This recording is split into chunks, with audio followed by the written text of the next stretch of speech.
গাঙ্গুলি বাড়ির সুখের সংসারে কি এবার আগুন লাগতে চলেছে? অন্ধকারের আড়ালে দেবলীনা প্রতিজ্ঞা করেছে ইন্দ্রাণী গাঙ্গুলিকে শেষ করে দেওয়ার। এদিকে বাড়ির নতুন বউ অনুশ্রী আর বড় ছেলে আয়ুষের মধ্যে কি কোনো গোপন অতীত লুকিয়ে আছে? নববর্ষের আনন্দ উৎসবের মাঝে ঘনিয়ে আসছে কালো মেঘ। ইন্দ্রাণী কি পারবে তার পরিবারকে বাঁচাতে, নাকি দেবলীনার ষড়যন্ত্রে থচনচ হয়ে যাবে সব? জানতে হলে ভিডিওটি শেষ পর্যন্ত দেখুন। শুরুতেই এক হাড় হিম করা দৃশ্য। দেবলীনা চ্যাটার্জি, যার চোখে জ্বলছে প্রতিশোধের আগুন। তার একটাই লক্ষ্য, ইন্দ্রাণী গাঙ্গুলিকে ধুলোয় মিশিয়ে দেওয়া। গাঙ্গুলি বাড়ির বটগাছ ইন্দ্রাণীকে উপড়ে ফেলার জন্য দেবলীনার এই ভয়ানক প্রতিজ্ঞা কি সফল হবে?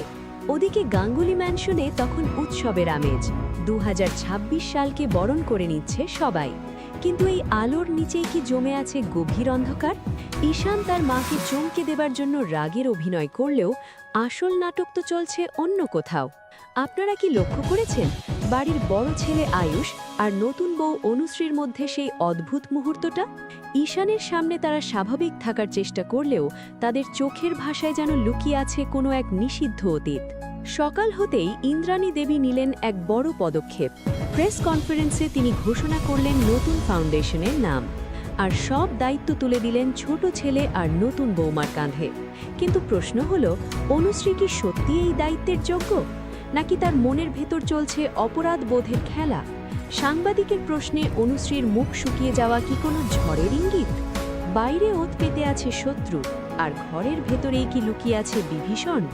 দেবলীনার ষড়যন্ত্র আর অনুশ্রীর গোপন অতীত, এই দুইয়ের মাঝে পড়ে ইন্দ্রাণী কি পারবেন তার সাজানো সংসার বাঁচাতে? অনুশ্রী কি পারবে ইন্দ্রাণীর দেওয়া এই গুরু দায়িত্ব সামলাতে, নাকি সে কোনো বড় ভুল করে ফেলবে? বন্ধুরা, গল্প এবার এক ভয়ানক মোড় নিতে চলেছে। ইন্দ্রাণীর সাজানো সংসারে কি আগুন ধরবে, নাকি তিনি ঢাল হয়ে দাঁড়াবেন? প্রতিটা আপডেট সবার আগে পেতে এবং এই রহস্যের জাঁট খুলতে এখনই আমাদের চ্যানেলটি সাবস্ক্রাইব করুন। ভিডিওটি ভালো লাগলে লাইক দিন এবং কমেন্টে জানান আপনার মতামত। দেখা হচ্ছে পরের ভিডিও।